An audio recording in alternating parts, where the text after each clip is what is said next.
Y como siempre es un placer el poderle saludar aquí en este horizonte de noticias para hablar de algo que ya es una cita con la historia y es lo que está sucediendo en nuestros últimos días de cara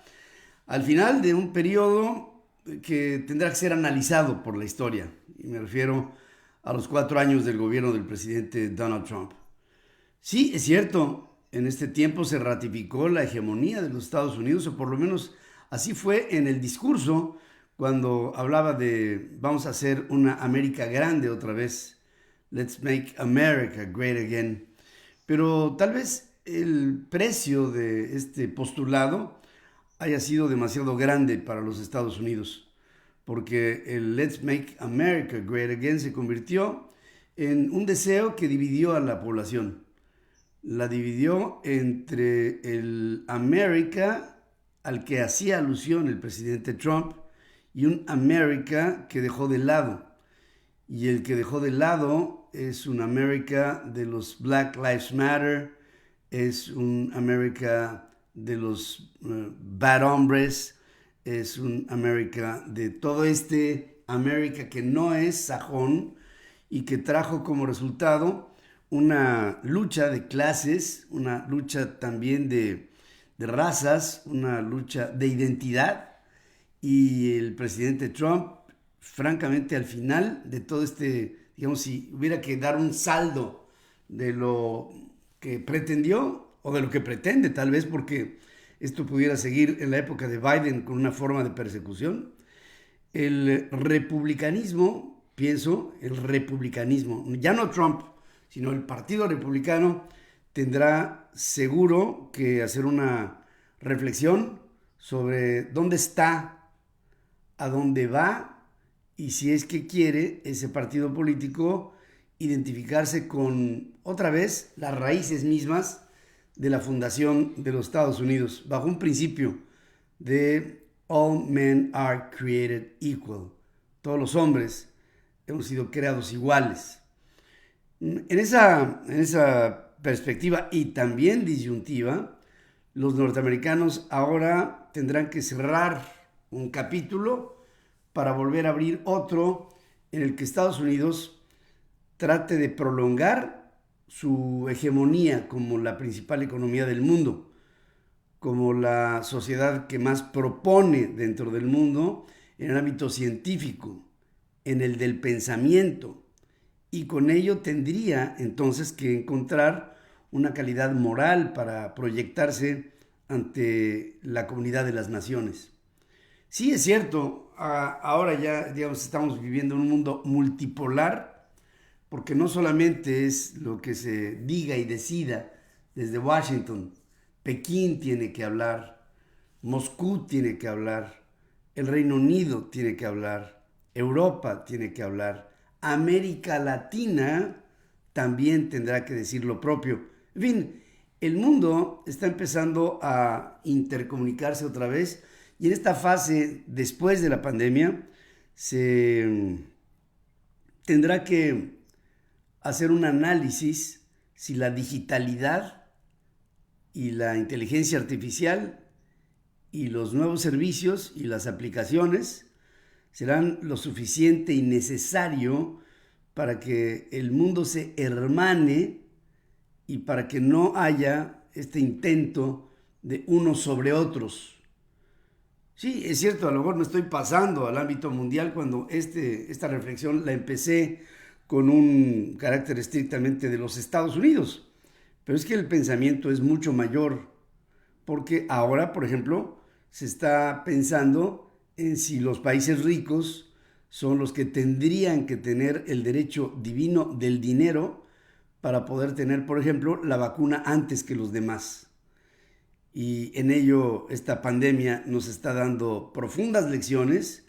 y el final, la muerte de un dinosaurio populista también nos las está dando. La Cámara de Representantes de los Estados Unidos envió una segunda solicitud de juicio político a un presidente en 4 años. Esto ya es una cita con la historia y Trump se convierte en el único mandatario norteamericano que enfrentará esta instancia en 2 ocasiones, en el momento en que la Cámara de Representantes es la Cámara acusadora y la Cámara de Senadores es la Cámara que juzga o que juzgará esta solicitud. Por un total de 232 legisladores de mayoría demócratas, pero con el apoyo de 10 republicanos, se votó a favor de un proceso ejecutivo para llevar a cabo esta idea de un impeachment para el presidente de los Estados Unidos. 197 republicanos votaron en contra. La aprobación llega unos días antes de que Joe Biden tome posesión, ya el día 20 de enero, como el 46º presidente de los Estados Unidos. Y pues hay una escena que es verdaderamente, véanla en internet, hay una escena que es tremenda, en la que se ve soldados de la Guardia Nacional pernoctando en los entornos o en el lobby o en las escaleras de los recintos en donde se aloja la democracia, en la Cámara de Representantes, en el Senado, en el Pleno, en los pasillos. Hay soldados de la Guardia Nacional durmiendo, o digamos como si fuera un albergue, una escena que no se había visto ni en la guerra, ni en las guerras que Estados Unidos protagonizó en el siglo pasado. No se vio en territorio norteamericano ni en la Primera ni en la Segunda Guerras Mundiales, ni en la de Corea, ni en la de Vietnam, ni en la de Laos, ni en la de Camboya, ni en la de nada. Esto que ahora está presentándose como un espectáculo, pues es algo que hay que no solamente ver la imagen, el impacto de la fotografía de estos miembros de 20,000 personas uniformadas están cuidando a la capital de los Estados Unidos de cara al cambio de poder, y en ese cambio de poder pudiera haber algún tipo de manifestación, otra vez muy parecida a lo que fue la manifestación del Capitolio de aquel miércoles 6 de enero que no se va a olvidar. Joe Biden emitió un comunicado en el que por primera vez hace referencia al impeachment en contra de Donald Trump y confió en que el Senado, donde ahora deberá de ser votado, sepa lidiar con sus responsabilidades constitucionales. No está hablando de responsabilidades como partido político, que sería el Partido Republicano. No. ¿Qué obligación tiene cualquier entidad política para tomar a la Constitución y sobre la Constitución tomar también una decisión que juzgaría a un presidente norteamericano? Dice, son asuntos urgentes del país, como la confirmación de puestos clave en la administración que presidiré, argumentando que la nación permanece en las garras de un virus mortal y de una economía tambaleante. Y dice Biden que el asalto al Capitolio fue un ataque criminal, planeado y coordinado. Dice que esto fue realizado por extremistas políticos, por terroristas domésticos, quienes fueron incitados a la violencia por Donald Trump, aseverando que fue una insurrección armada en contra de Estados Unidos, por lo que los responsables, si este país es un país de leyes, deben de comparecer, dice, de rendir cuentas ante la autoridad. Previamente, el presidente electo propuso a Samantha Power como embajadora ante la ONU durante la presidencia de Obama para que lleve la administración de la Agencia para el Desarrollo Internacional. Dice, es una voz consciente que tiene una claridad moral, y en ello pienso que Joe Biden va a tener mucho escrúpulo en que lo que venga de aquí en adelante para su administración tendrá que tener la representatividad de un pueblo que va detrás de sus principios y lucha por ellos. Antes trascendió que Mitch McConnell, el líder republicano en el Senado, rechazó invocar poderes de emergencia para reunir a la Cámara Alta y avanzar rápido en el juicio en contra de Donald Trump. Esto implicaría que el juicio de destitución no sucedería antes del 19 de enero, cuando el Senado reanude sesiones, y McConnell explicó que dado que la próxima reunión ordinaria del Senado está programada para el martes, no puede citar al Senado antes sin el consentimiento de los 100 miembros en la Cámara Alta. Donald Trump comunicó que fue informado sobre posibles ataques de los próximos días y llamó a frenar la violencia en el país. Y dijo, hay un reporte de que se pudieran dar demostraciones planeadas en los próximos días en Washington o en todo el país sobre lo que el servicio secreto de los Estados Unidos ya me hizo un briefing, ya me hizo un reporte. Esto no debe de conducirnos a la violencia. He dado órdenes directas a las agencias de investigación para usar los recursos necesarios para mantener el orden. Y quiero ser muy claro, de manera inequívoca, condeno la violencia que vimos la semana pasada. Violencia y vandalismo son totalmente o están fuera de lugar en este país, en un movimiento cualquiera que este sea. Pero vimos que el presidente Trump ese día malhadado estaba viendo en diferentes monitores la toma del Congreso, y con la toma del Congreso había un festejo en su entorno, como si fuera un emperador romano que estuviera viendo arder a Roma y tocando la lira. Así es como se pudiera interpretar. En un video difundido en canales oficiales de la Casa Blanca y lanzado después en la Cámara de Representantes,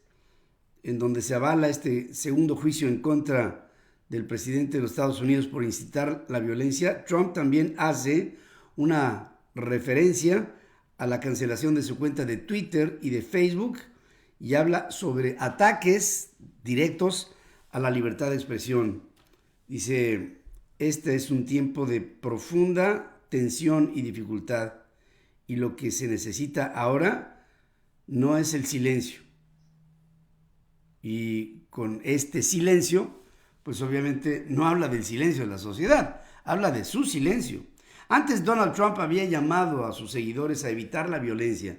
a calmar los ánimos, y en un comunicado difundido por la vía del Twitter, obviamente no en su cuenta, dice que sí hay manifestaciones que no deben de ser violentas, no debe de haber vandalismo, no se debe de transgredir la ley, y explica, esto no es lo que defiendo, esto no es lo que Estados Unidos defiende. Hago un llamado a todos los estadounidenses para ayudar a aliviar las tensiones y a calmar los ánimos.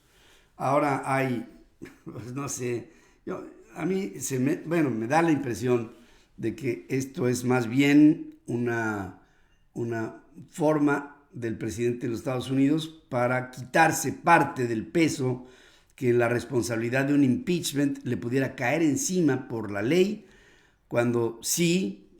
por supuesto, él incitó a la violencia de estos hechos que la historia de Estados Unidos quisiera olvidar. Jeffrey Rosen, fiscal general adjunto de los Estados Unidos, advierte a los potenciales terroristas locales en contra de nuevos ataques cuando Joe Biden asuma la presidencia. Instó al público a presentar cualquier denuncia sobre posibles enfrentamientos o que se sepa, o amenazas ante la toma de posesión de Joe Biden el próximo día 20. Andy McCabe, exdirector del FBI, asegura que no está claro por qué Rosen y otros altos funcionarios de los Estados Unidos tardaron tanto en hablar en público. Tendría que haber sido inmediato y todos, indefectiblemente, tendrían que haber tenido una posición que hubiera sido en el sentido de la paz, el respeto a la ley y el respeto al orden en la capital de los Estados Unidos. Fíjense, el 5 veces medallista olímpico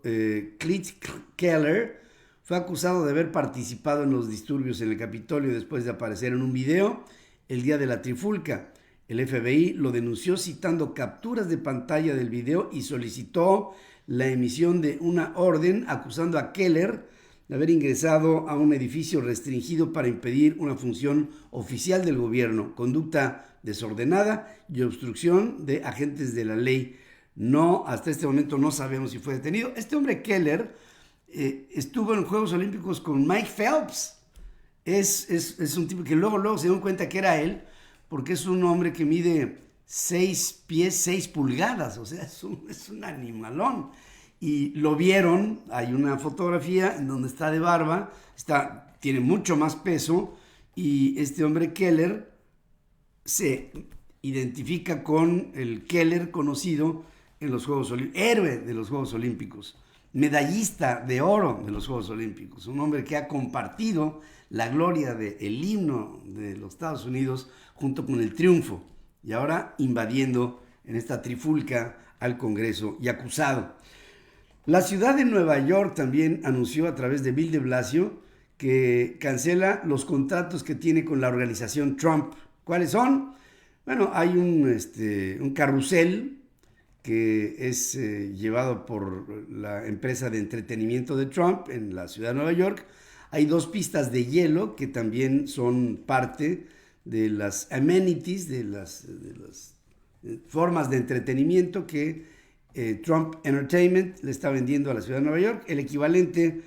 de esta cancelación es de unos $17 millones. Pero él no es el único, o sea, Nueva York no es la única que cancela la relación con el presidente Trump. También, por ejemplo, el Deutsche Bank, este banco alemán que tiene una enorme presencia en América, pero específicamente en los Estados Unidos, asegura que ya no va a tener ningún tipo de relación, nada que ver en negocios con Donald Trump, con la organización Trump. No habla de Donald Trump, habla de la organización de las empresas, el conglomerado de Trump, Trump Enterprises. Y lo único que sí dejan muy en claro es que si hay momentos en los que se sentarán en una mesa con la organización Trump, será para que les pague, para que la organización Trump pague los $300 millones que le debe al Deutsche Bank. Y de ahí va a venir una cadena, ¿no? Ya hay organizaciones como, por ejemplo, Marriott, esta enorme organización hotelera mundial, está diciendo que va a cancelar sus aportaciones al Partido Republicano, y así la cadena, así hay una cadena de empresas y de CEOs que están por todas partes agraviando a Donald Trump. Bueno, por ejemplo, a Rudy Giuliani, el abogado, digamos, de cabecera de Donald Trump, ya la barra de abogados de Nueva York lo hace a un lado, y Donald Trump habría ordenado a sus asesores no pagarle a Rudy Giuliani por representarlo en los casos como los que alegaba fraude electoral. Según publica ya el Washington Post, explica que el presidente dejó de hablar con Giuliani y está molesto con él por no haber ganado las demandas en las que alegó irregularidades. Dice que Trump también adujo que quiere evaluar personalmente cualquier reembolso por gastos de representación legal que intente obtener el exalcalde de Nueva York, su abogado, y informa que Giuliani pidió al magnate hasta $20,000 por día por sus gestiones. O sea que de amor, nada. Estamos hablando más bien de una relación empieza a ser, que esto ya es usual entre los amigos de Donald Trump, empieza a pasar del amor al odio. Este es parte del horizonte de información que hoy tenemos ante ustedes en un proceso de transición en donde termina una era de populismo para ver si Estados Unidos se da la oportunidad de entrar a otra de institucionalidad. Gracias por estar aquí conmigo en este horizonte y pedirles que estén conmigo más adelante en la primera emisión Central FM Equilibrio, transmitiendo a través de Central FM Online. Abracen al mundo digital y nuestras aplicaciones de Central FM en iOS y en Android, y en 36 estaciones de radio en los Estados Unidos, 104 estaciones de radio y televisión en México y televisoras en Guatemala, El Salvador, en Honduras, en Costa Rica y en Colombia. Gracias por estar conmigo en esta mañana de jueves.